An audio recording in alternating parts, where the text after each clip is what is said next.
Yeah. Good afternoon. I'm James Marlowe with Southface. It's a pleasure to welcome everyone in the room and everyone online and YouTube and the interweb to a Southface Sessions Leadership Speaker Talk. So this is something we're doing monthly with some very elite, innovative thought leaders, patterned after Google Talk, so it's very informal.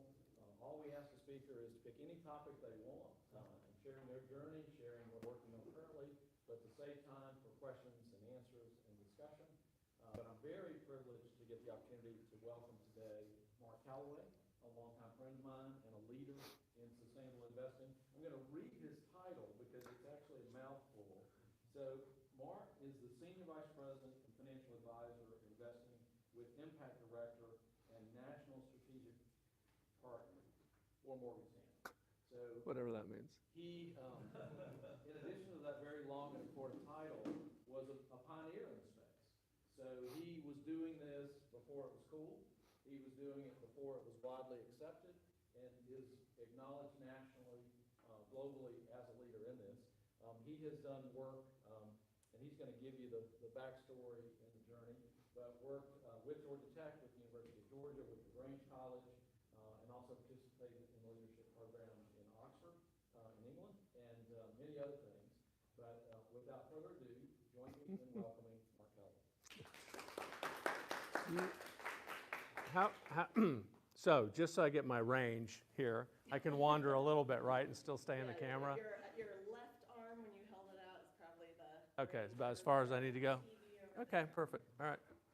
So, well, thank you all for having me. So I tend to be really, really informal about all this. I taught some classes in college for a while, and so I wander a little bit, and I tend to be pretty informal. So I was telling James, I give you a little background. So I grew up on the West Coast in the 50s and 60s. And I think that colored my perception of a lot of things because it was during a period of time, as some of you, I don't know, not many of you in the room will remember, there was a lot of anti-war movement with Vietnam. The Black Panthers were across the street in Oakland. The music world was like happening. I ended up playing drums and teaching drums, and it was like a perfect time. I worked in a music shop, and Stanford University has an outdoor amphitheater. I grew up right there in Palo Alto, Menlo Park, for those of you that are familiar with it. And so the bands would come in on Sundays, Saturdays and Sundays to play, and it was like $6 for 6 hours. And they'd come into the amphitheater, and it was Santana, and it was, Steve Miller, and it was Jefferson Airplane, because a bunch of them grew up down the street, so to speak. So it was a fabulous time to be surrounded by music. And then Oakland was having a whole different movement called East Bay Grease, which is a lot more funk, and it just was it was a great time to be on the West Coast. So all of that kind of colored me as far as my background. And then I moved to the South 40 years ago, I guess. Started in the investment business fresh out of college. For the most part, I went to NYU for graduate work and then came back down here and started in it. So, and was pretty much a traditional investment advisor, using traditional product, using traditional money managers. And, kind of my moment was 2000, 2001. There was a dot-com bust, for those of you that will recall. There was also some other issues that were going on. There was a lot of false record keeping, if you will. There was a company called Enron. There was a company called WorldCom that went under. There was also a huge accounting firm called Arthur Andersen, whose work group was running Enron stuff, and unfortunately, that one group took Arthur Andersen down completely. So I stepped back from what I was doing at that point, in the sense of, wait a second, there's got to be another way to manage money with a much more holistic approach rather than just the financial side, just the mathematics, price earnings ratio, and all these various other ratios that you tend to use in our industry. And at that time, what was out there was called socially responsible investing. And SRI was kind of the early stages of all this. It actually goes back to the Quakers. When the Quakers started investing, they felt very strongly Oh, good, that's not me. I felt very strongly that you didn't want to have, any companies that were making guns, ammunition, alcohol was forbidden. So it was a group where you were excluding certain companies and certain industries. So I started down that path. I didn't know anything about it, really. I've been through about 10 mergers. I've been on the same desk for 30 plus years, but I've been through a number of mergers in the company that I was with at the time. Smith Barney really didn't have any resources for that, so I had to kind of go out and figure it out on my own. Those of you in the room are familiar with GRI certification, so I went and I got GRI certified because I wanted to understand what companies were having to supply in order to get the certification, whether it be A, B, or C. I did that and explored some other things, and then ended up at Oxford later on for an impact investing executive program that they have. Fortunately, the firm that acquired Smith Barney, Morgan Stanley, decided to create a very robust platform in the investing with impact, which is what we refer to it as, but it's really kind of that ESG, or that environmental social governance, but it now also carries kind of this impact term with it. And they had a very robust program that they created in 2012, which was great because it's exactly what we needed. So I've been on the kind of this whirlwind as ESG has been adopted. Obviously right now, a lot of the narrative is extremely controversial, which we can explore later if you want to. So because we manage assets on a fee base, meaning you have $100,000 that you want managed by us. You pay us a 1% fee to manage that per year. That puts us into what's called registered investment advisory. And the only thing that means is that you have to put on this fiduciary hat. There's terminology that says I'm supposed to put the client first. That's always bothered me because I've always put the client first. But when you're a registered investment advisor versus a broker, unfortunately, you're supposed to be putting your clients first instead of putting your own best interest first as a broker. And that kind of sounds really negative, which is unfortunate, but that's really the way it's kind of defined, if you will. So because I have a fiduciary hat on, I feel that it's imperative that not only do I know what's going on from a financial standpoint, but that we also know what's going on in this environmental social governance world, because all of that is material, and materiality matters at the end of the day. And so we think that you have to both know what's going on financially in the company, and you also have to know what their environmental, I'm talking to the choir here, right? You have to know what the company's environmental footprint looks like, what their sustainable or what their social footprint looks like, and what their governance, how the CEO or the C-suite or how management is managing the company, because you need to see that. If you have somebody, a CEO, who's doing things that aren't correct, they can drive those companies into the ground or certainly affect their performance. So that's how we view this. I brought some slides because I'm required by Morgan Stanley to have some kind of slide deck. Otherwise, I end up going off down this tangent, and I just do freestyle talking, and they get very nervous with me because I end up, talking about too many things. So, but it is helpful. So I thought we'd kind of go through here a little bit. There's a lot of, and I'm trying to be sensitive to the time in the sense, because I can go off on tangents having taught in college as an adjunct professor. I can really wander off for a while. So I figured you all have other things to do besides listen to me talking. All right, is this a space bar one here? I'm using somebody else's laptop. All right, so what is investing with impact, or what is including ESG screening when you're looking at companies? So this is Morgan Stanley. This is how we define it, and it's pretty accepted. I have an issue with the impact term, but it's okay. We'll just go with it. So it's financial goals, impact goals, and then that equals investing with impact. So we want to buy a company that we think we're going to make money with. This is not low returns. This is not. When I started in this business, this was tree hugging business, right? This was like, oh, you're a tree hugger, and you really don't care what the returns are. You just want to get 2%. That's me patting that person on the head. You just want to get 2% returns on your money, and it's all fine because you're trying to save the world, and we get that. Okay, fast forward. That's not the way this is anymore. We want market rates of return. So if we're talking about the S&P 500, if you're talking about the Dow Jones, if you're talking about Russell, whatever you want, what we're saying is we can build a portfolio that is an impact or an ESG portfolio, and we can perform at or better than whatever indice that you want to talk about, okay? So that's kind of where that is. I know you can't see some of this. I apologize. I blew it up as far as I could. So I'll just kind of go over this. So we have a range of impact, okay? Individuals, women, generations, millennials. So I'm talking to lots of nice millennials in here. We see that there is this huge interest, particularly among women, and I hate to throw the men in the room under the bus, but there's been a lot of research that says that women are much more interested in the sustainable solution to investing. They care about how their money is invested. They care about whether they're investing in a company that's poisoning their children, whether it's poisoning the environment. Unfortunately, a lot of the men that they interviewed were like, you know what, I really don't care about that. I just want to make money, and you know how to roll the dice and double down, and if it works out, great.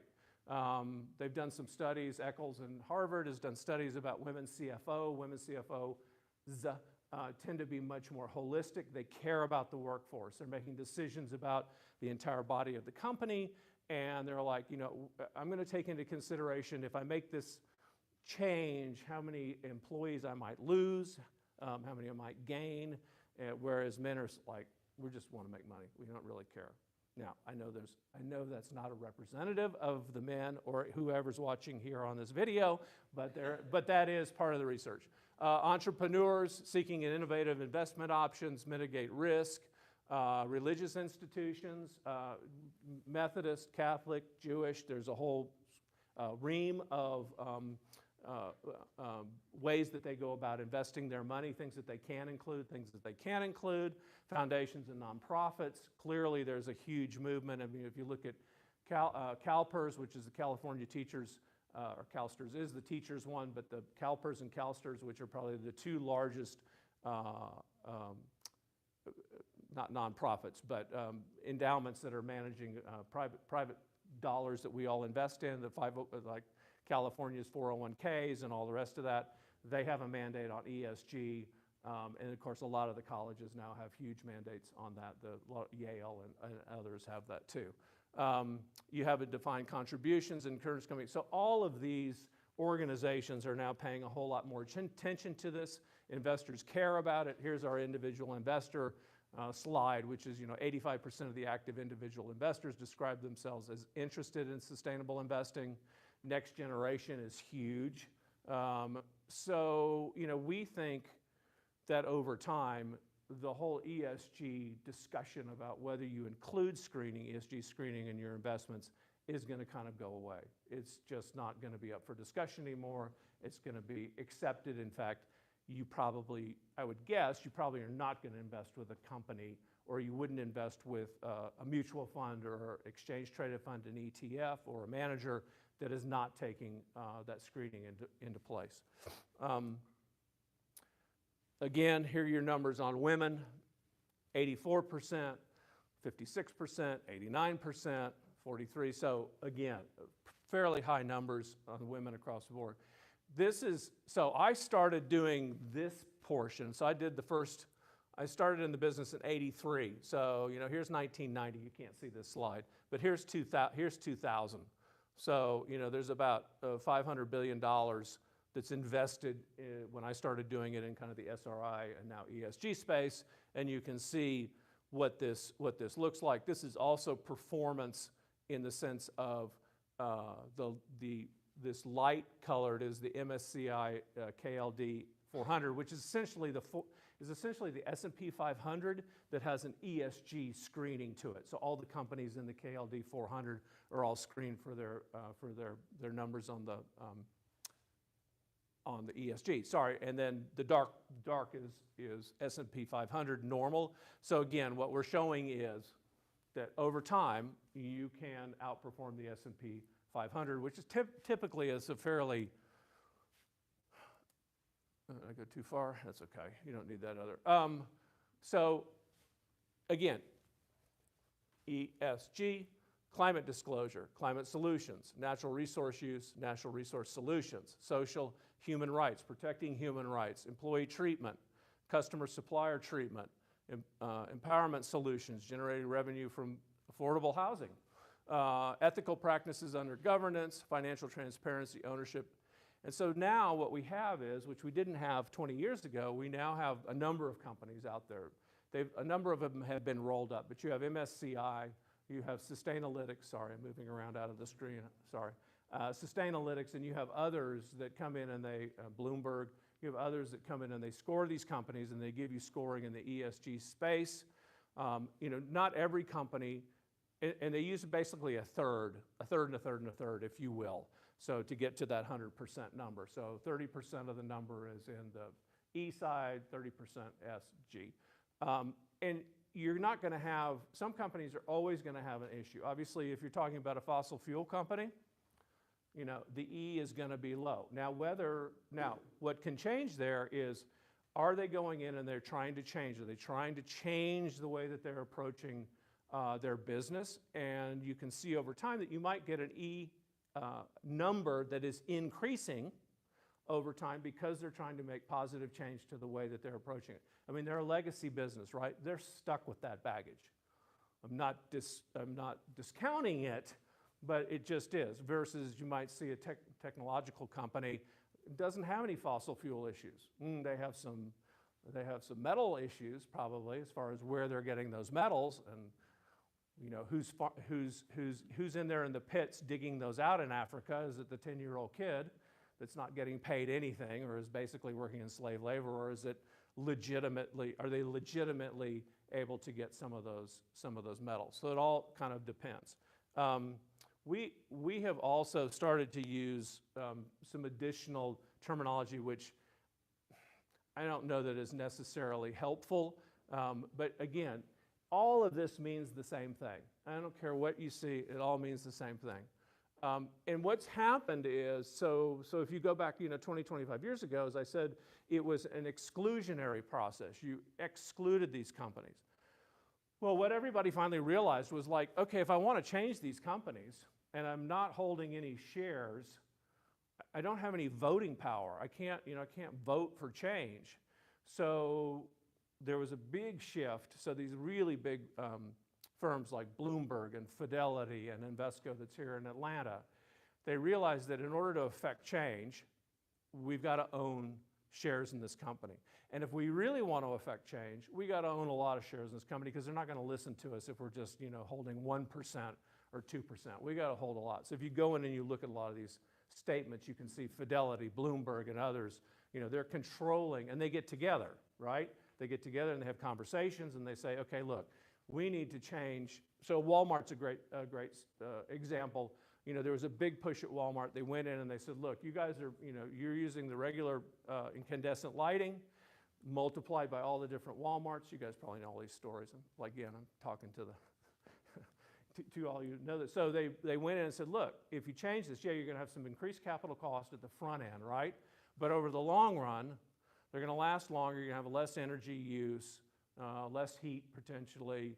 So that was a huge change, and so Walmart did adopt that, and that was driven by these big asset managers. They also approached some of the big 18-wheeler companies, the Mack and Peterbilt and others, and they said, look, if you guys can get just like a mile or two better out of your trucks, meaning going from like 10 miles a gallon to 12 miles a gallon, well, you times that by the number of vehicles are out there, and then you look at how many less gallons of diesel fuel you're going to burn, et cetera, et cetera. And so if you are driving down the road and you see some of these sleeker trucks, it's probably in a response to some of these things that they've brought to the table. So a lot of shareholder engagement, thematic themes now are like climate action investing. So you can go and buy an ETF and a mutual fund or whatever, and you can be focused on this climate action. Faith-based,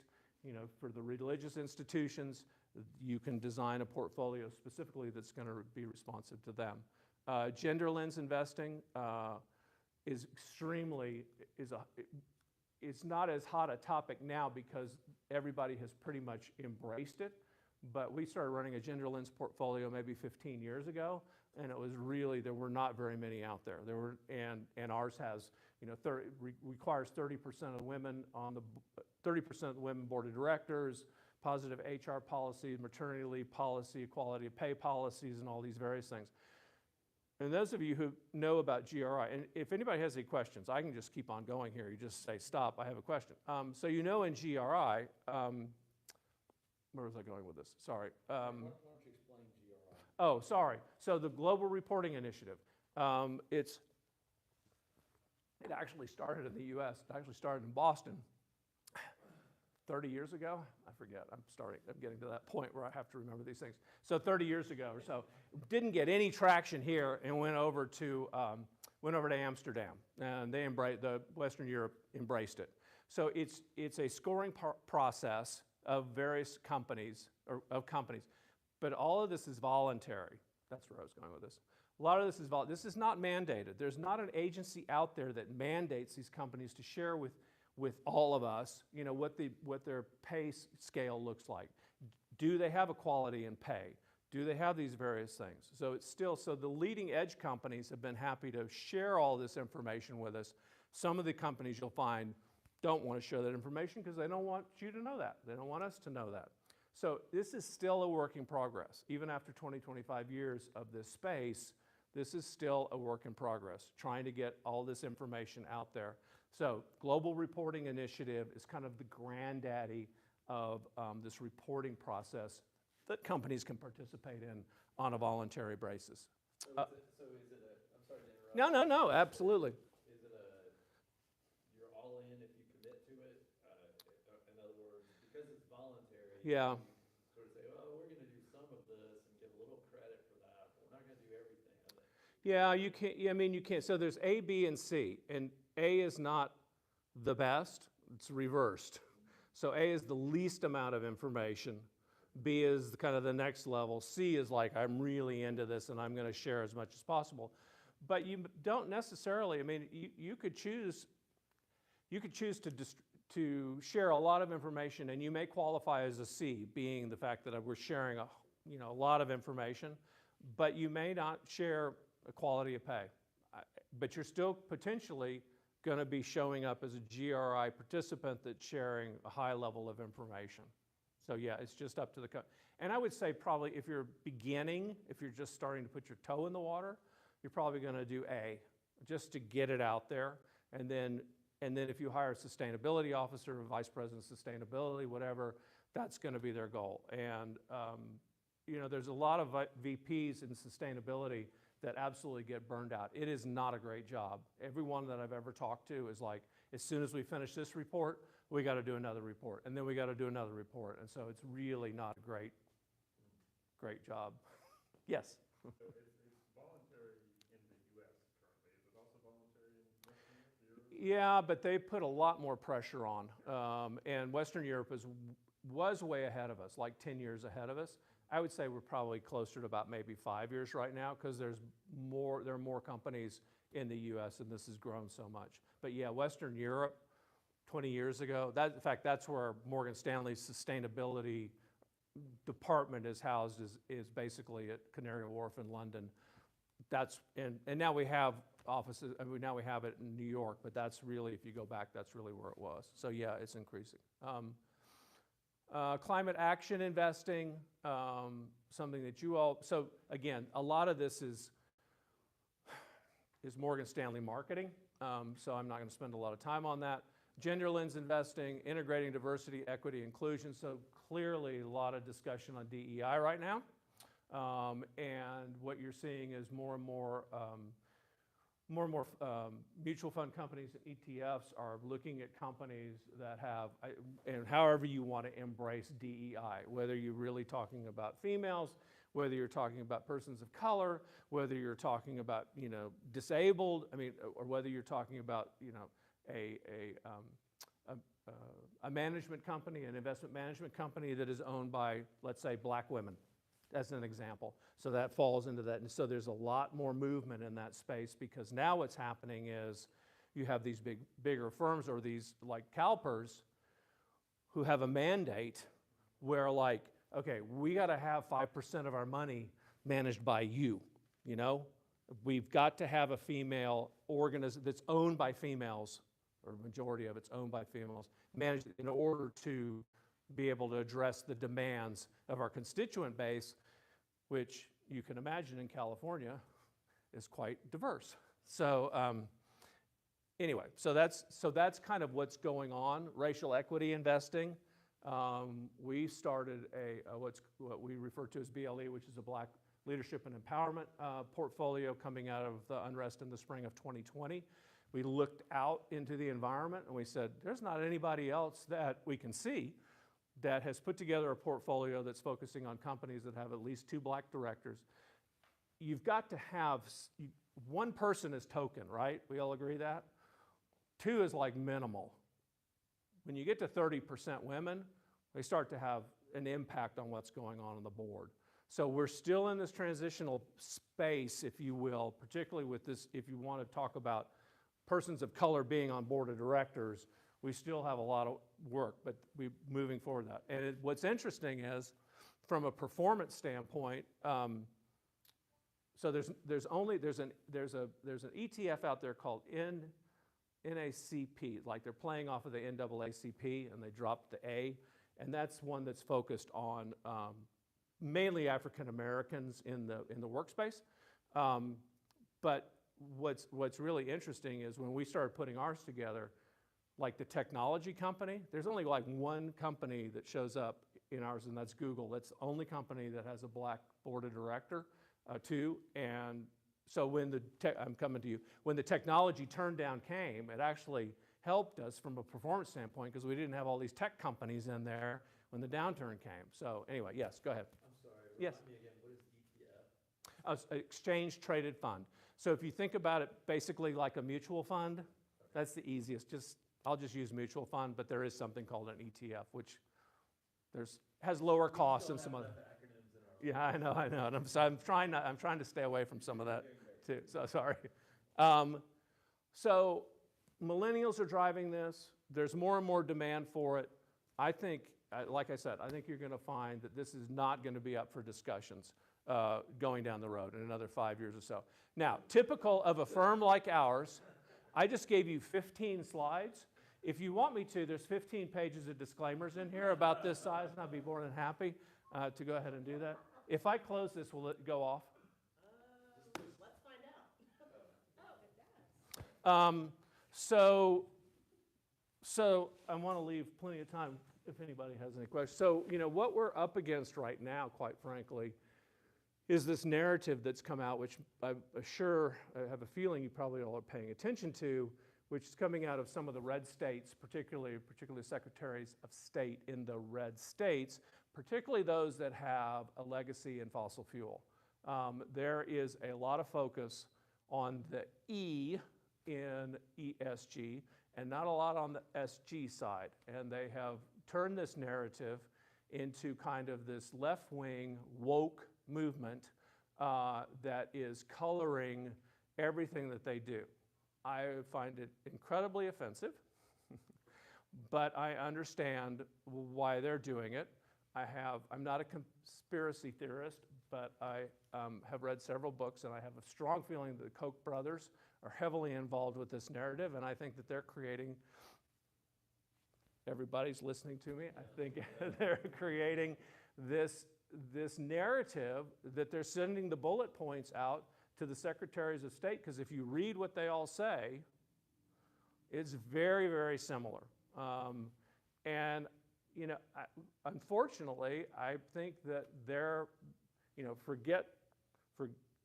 I think the politicians that are focusing on this are really missing the mark, because it doesn't matter what they say. This movement is in place. This is not a movement that's just starting out. This has got 25, 30 years. You look at Europe. You look at these large institutions. You look at the endowments that are out there. They've already embracing this. And so to get in the way of this, I think, is going to turn off the potential voters, and they're going to choose to go down another path instead of embracing this and really trying to bring it into their whole routine. So anyway, that's what you see a lot of right now is this. All right, I'll take a break, a sip. Any questions? Yeah? So we understand that the SEC is proposing guidelines for ESG reporting, mandatory ESG reporting. Yeah. Any further elucidation you can make on that? Yeah, so I think the biggest problem, I'm trying to be careful here since I'm being recorded a little bit. Huh? Yeah, but the problem is this, is if you're in the industry, you understand that there is not a high level of understanding of this space. And so you've got people that are making decisions that are in Washington or in the SEC or FINRA, whatever regulatory body we're talking about, that really doesn't understand this space all that well. And the reason I can say that is because we've been running ESG portfolios now for, since 2005, so almost 20 years. And we're now starting to see compliance sitting down with us, and we have to explain exactly our process, our structure, where our information's coming from, how relevant is it recent? We can't even include stuff that's like 2 years old anymore. We have to include things that are within the last 12 to 18 months as far as footnotes and where we're getting this information from. And what we find happening is we tend to be the teachers. We talk to the regulators, we talk to compliance, and they're like, okay, so we don't know anything about this space. Tell us all about it. And that makes me uncomfortable that they don't have some experts. Now, they may have experts, but I'm telling you, the ones that we see where we're talking about it, it's a very low level of understanding of the process and why you do it. So That's a good segue into the concern about greenwash, and that's what I think. yeah. Right. And you're absolutely right. I mean, look, when you see these numbers going from, $500 billion to in excess of $4 trillion or whatever the U.S. SIF is. So U.S. SIF in Washington is the organization that releases a lot of the numbers and tells us what the growth is in this space and where these areas are focused. And their numbers, they put out stuff on even years, so 2020 and 22, 24.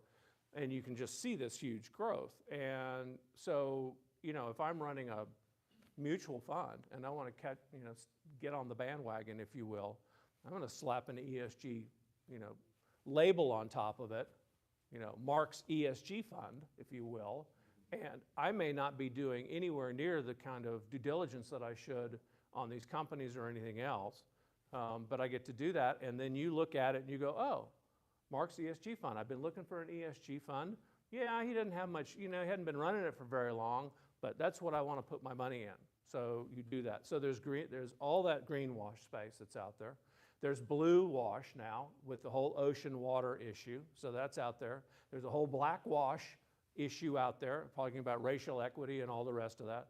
So yeah, it's very, very difficult. And I think you really have to spend some time looking at how, whatever company you're working with, how are they getting their numbers? What are they looking at? Because as you all probably know, I mean, as we get further and further down that supply chain, it gets wonkier and wonkier, right? I mean, Walmart might say, and I'm not being critical of anybody, I'm just talking completely out. I'll use any company's name. But, Walmart selling fish, well, at what point do they really know where the fish are coming from? And at what point do we step over and we move into that area of fishing down in the South Pacific, where you've got people that are really captive on the boats for years at a time. They can't get off, they get beaten, they don't get fed well, and they're really slaves, if you will, to that industry. And yet we're buying I'll pick salmon. We're getting the salmon from them because Walmart can't keep up with all that. That's not something they're able to do, and they're relying on their third-party, fourth-party, fifth-party suppliers as far as where that's coming from, and there's all sorts of money going under the table and various other things. So and I don't mean to just pick on that. Go into mining in South Africa where you're looking for these various metals that we're using in technology and phones and stuff.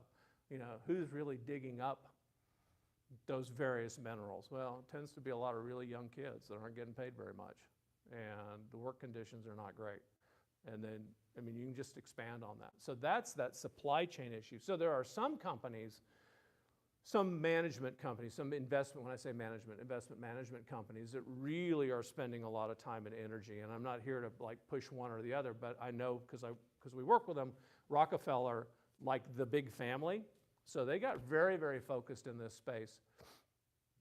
Probably 10 years ago, maybe even 15 years ago, and they have they have an investment arm, Rockefeller investment arm, and they have people on site monitoring how things are, how the minerals are being dug up and reporting back how the fish.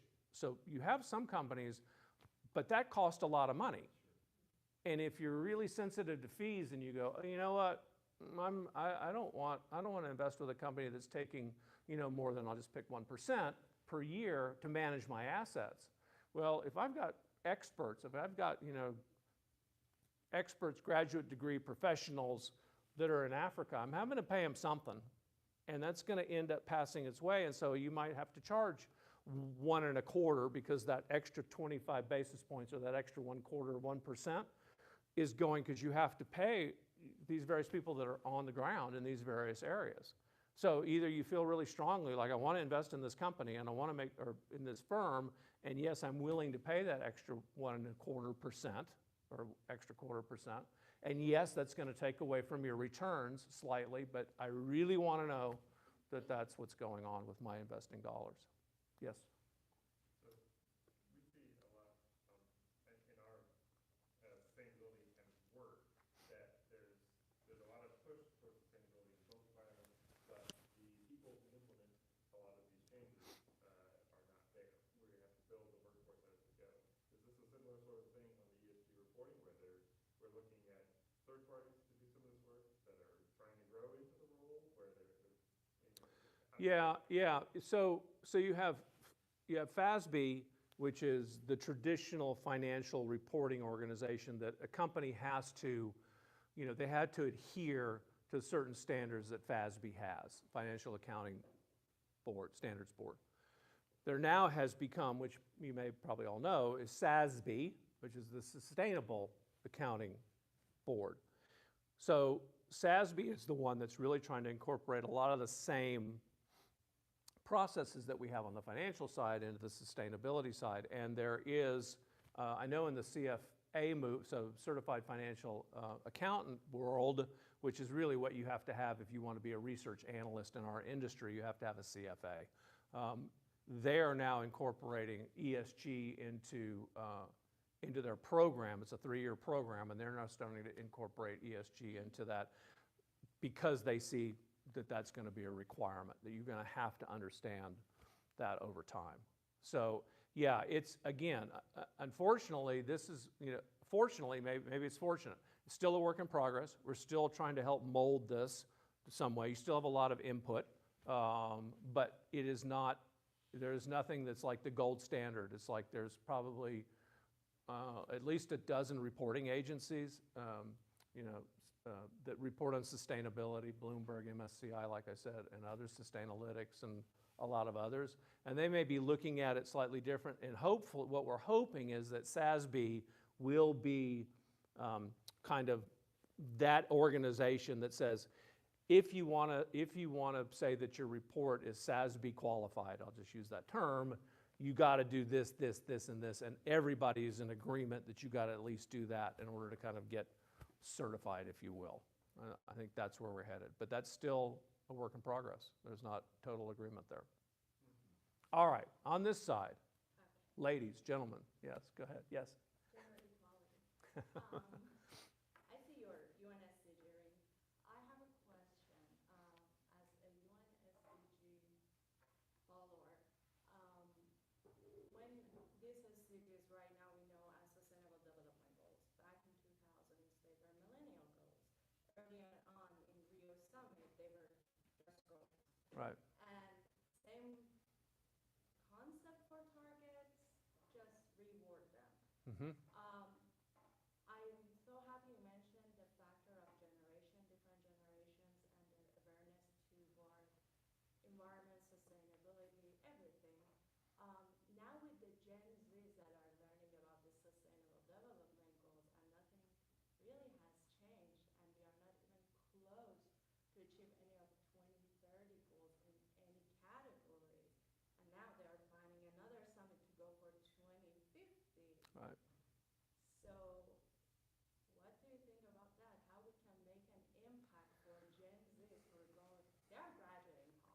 Yeah. And they're gonna be in workforce, and one of the most important things for them is one of E or S, Mhm.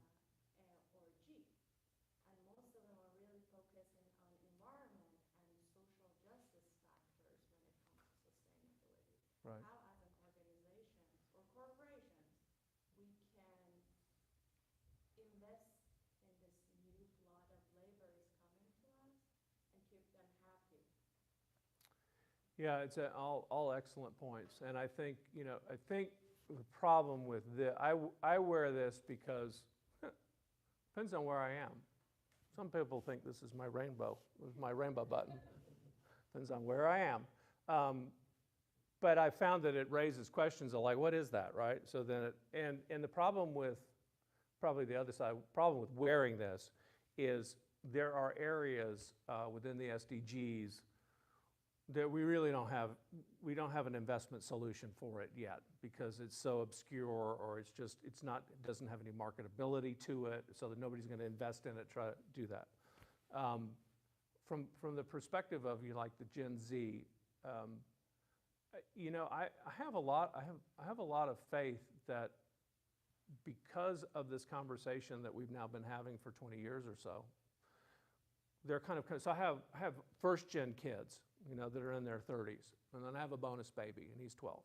So I can already see these conversations that are coming by way, and he's very sensitive to things that I know my older kids, while they're certainly sensitive to it now, they were not sensitive to that at, water usage and running water, and, he's the one that's like, Dad, you're letting the hot water run because you haven't gotten in the shower yet. I mean, he's the one that's calling me out. Or he's very, aware of recycling, and he's very aware of plastic recycling, and he's also aware of plastic recycling doesn't get as recycled as much as it's supposed to, right? Or, these companies that have blue bottles, water bottles, those are not recyclable like the clear ones are. And so you can already see this. And so I would say that I hope that the education, I think it's there, and I think the conversation's there. And, you see lots of, there's lots of lights that are out there. When I was at Oxford, I think they must do this on purpose. So the Skoll Foundation, where they have the Skoll World Forum, is part of Oxford, right? They participate with Oxford. And so, so they do Skoll World Forum in the first week, if you will, and then they do the Oxford Investing with Impact. So I went over and I kind of mooched my way into Skoll because I'd only been invited to participate in a couple things, but you can kind of hang out. And when you look at what's going on, particularly in Africa and particularly with women, and you look at what's going on there as far as, trying to fight whatever it happens to be, there's a huge movement there, and there's an awful lot of conversation that's going on. It tends to be very focused and tends to be very small, but the whole idea of some of the things that are going on in Africa, whether it's from a human rights standpoint or the way they're mining things, 20 years ago that conversation was not out there. I mean, not at the level that it is now. So I think it's getting, I carry my soapbox around with me, and any opportunity I have to stand up on my soapbox, I talk about it, and that's what we do, and I think more people are willing to do that. My favorite quote, which I'm not going to be able to use much longer, is don't confuse the fringe with the frontier. We used to use that a lot more 20 years ago, and now it's like, okay, the fringies are now part of this whole frontier. We put this in place. So I'm not going to be able to use it much longer, but I still like the quote. Yes, ma'am. I was really interested in just that phenomenon of shareholder engagement and the power that asset managers have to influence certain decisions that firms are making.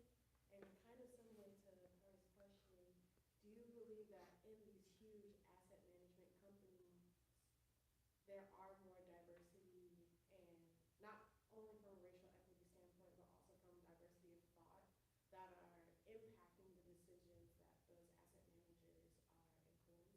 Yes, absolutely.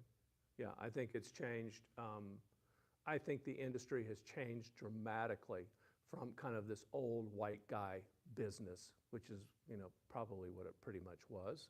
And I think as you have more and more people your age that are getting into the industry and you're bringing your views, I think they are responding to that, and they have to respond to that. And they understand too that that's what these two generations really are looking for, is that diversity. And so I think that's what's, you know, you have some leadership there. I don't want to discount some of the great leadership that you have at the forefront of some of these big companies. And, you know, to do a shout out, James Gorman, who's our CEO, is absolutely, he's Australian.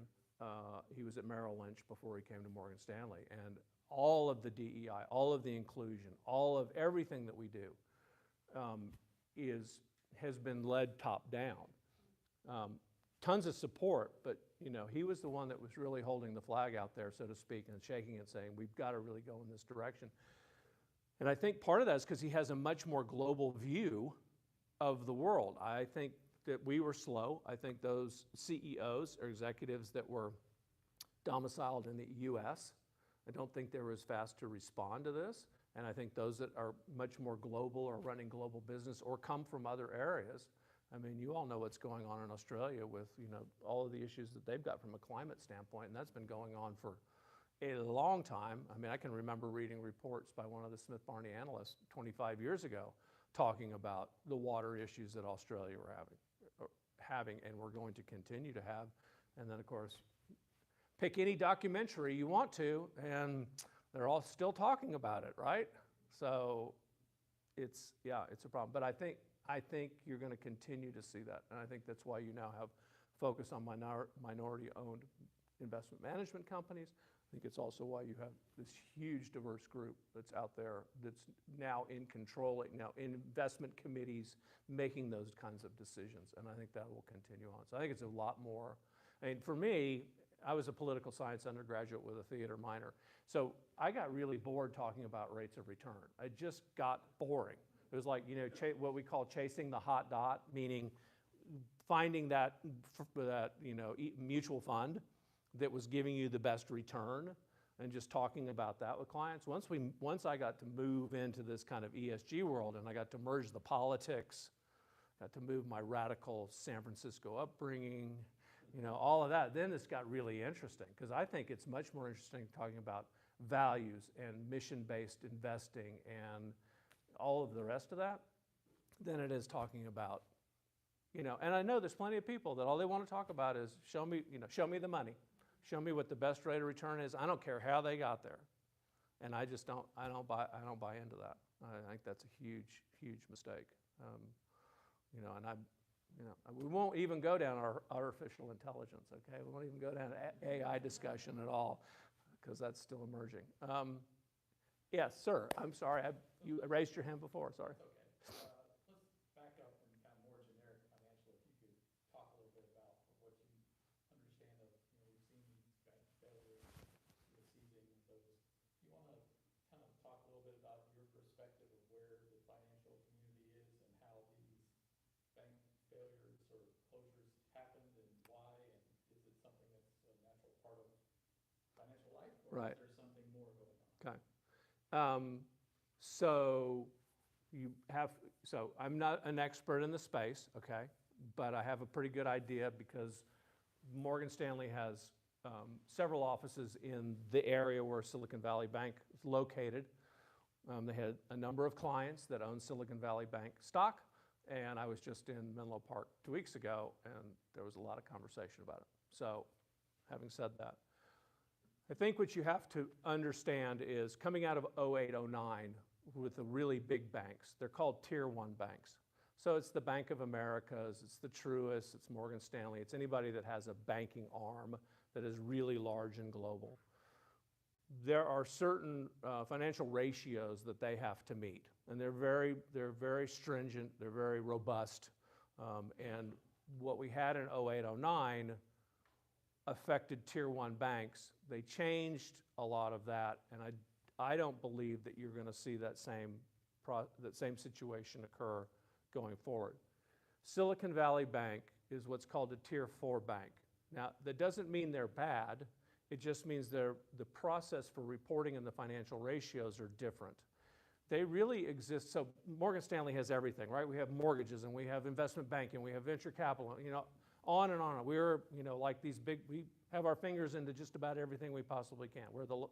Last year, we were the largest green bond issuer in the world. So we've got our fingers into lots of stuff. Silicon Valley Bank, we'll just pick on them, was really there for two purposes. It was really there to fund a lot of startup companies, and a lot of the startup companies tended to be focused in clean tech and some other areas, particularly because they were really servicing those industries in the Bay Area for the most part. And part of their deal was, we'll loan you the money, but the money that you've got to pay your employees, the money that you're holding to redeploy into the investment world, you need to hold that money here. That's kind of the way that worked. And what got Silicon Valley Bank into trouble was because of the fact that they're a Tier 4 bank, they don't have to report exactly the same way that a Tier 1 bank does. And not to get into the bond conversation all that much, but they made a decision because they had all this cash. They made a decision they were going to go buy a bunch of US Treasury bills, bonds. And they bought ones that didn't mature for 20, 30 years, because that was giving them the biggest rate of return at the time, which was basically nothing, right? Let's pretend it's 1%. Might have been even less than that if we're going back a couple years ago, right? What you have to do is, in the world of investment, when interest rates go up, if I buy a $100,000 bond 2 years ago, and I was getting paid 1%, and it was a 20-year bond, that means for the next 20 years, I'm going to get paid 1% per year on the $100,000 that I've invested, right? I'm not going to sell it beforehand. I'm just going to hold it until it. Well, okay. So fast forward. All of a sudden, you need to get your $100,000. You have an emergency. You got to have it, and you got to sell it. Well, if interest rates have gone up in the time between the time that you bought that bond and when you have to sell it, none of us in this room are going to buy a $100,000 bond that's paying 1% when we can take our $100,000 and we can go buy a bond that's paying us 3% or 4%, whatever the current rate is, right? So because the coupon or that yield is fixed on a fixed income instrument, the only thing that can change to be able to make it marketable, so you and I can trade and say, I've got this, and you say, okay, I want that. The only way it can do it is I have to discount down that value. All right, I'll wind it up here on bond conversation. You have to come to an agreement. There's a formula for it, and it says, and I'm just going to make this up, okay? I'm just making this up. So you and I agree, okay, I will sell you my bond for $90,000. Even though it's only paying 1% coupon, you'll buy it from me because you're going to get 1% plus when it matures, you're going to get extra $10,000, right? Because you only paid $90,000 for it and it's going to mature at $100,000. And so when you do the math, it is the same thing as getting a 3% return on your money over that period of time. Silicon Valley Bank didn't have to we call that term mark to market. They are not required to mark to market, all Tier 4 banks. So they got really upside down because they had all these really long bonds. All of a sudden they came in with their earnings, whatever it was, 2 weeks, 3 weeks ago, whatever it was, they were down by about $2 billion, and that panicked, or that alerted some of the folks that had assets in the bank that maybe there was a problem. And because of the speed with which we can trade things out, you got on your telephone and you go, I'm pulling my $1 million out of SVB because I don't know what's going on there, but they just lost $2 billion. Well, everybody in this room did the same thing. And on Friday, before they closed, $46 billion was moved out of that bank. Well, they only had $250 billion to begin with, and they already lost a bunch before that. So I don't think that this is a systemic issue within the banking industry, but I do think that we changed regulations over the last 10 years. A lot of that was driven by a certain administration, which will go unnamed, and it changed that. And so the reporting and the way that they had to report versus a Tier 1 bank was totally different, and I think that's what really that's what really, and then it happened to and then First Republic was next in line, and you have others. I don't think it's fair, my last little pitch, I don't think it's fair for Truist to necessarily take it on the chin because they have a totally different way that they approach banking. It's much more diverse, they're a higher tier and all the rest of that. But if you look at them, they dropped by 50% over the period of time that all of this was going on. So I don't think it's systemic, but I do think we need to come back and have more robust regulatory environment for the smaller banks. Otherwise, that's going to happen. Thank you very much. It's 1 o'clock.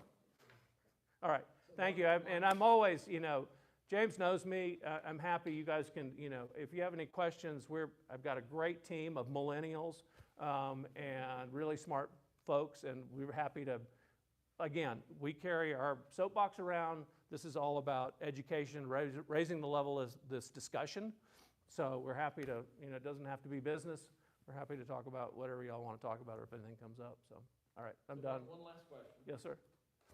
Who are companies that you really admire, that you see doing this well, and then who in the Southeast, in the area that we do most of our work? Well, we'll cheat with the given, right, is Ray Anderson's interface. I mean, talk about a company that changed it. You got to hand it to him. And they're still doing it, even though Ray's gone, the culture's there. And, I think you have, there's a number of really good companies that are out there. I don't want to be unfair. I was just thinking of Ray since he's here and since he was in the textile industry. But, a lot of the technology companies are really trying to do the right thing at the end of the day. They're trying to source their materials correctly.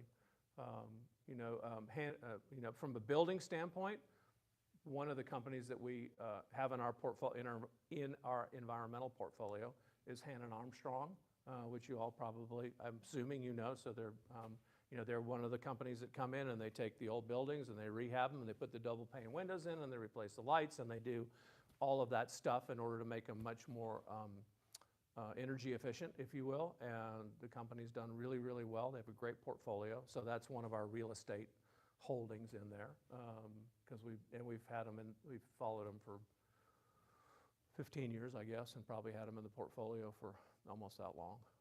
So it all depends on kind of which segment you're really talking about, whether it's technology, consumer staples, that kind of thing.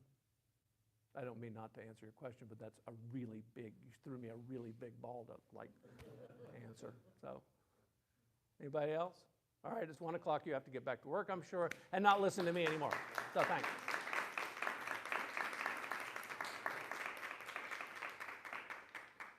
And we're off. Not yet.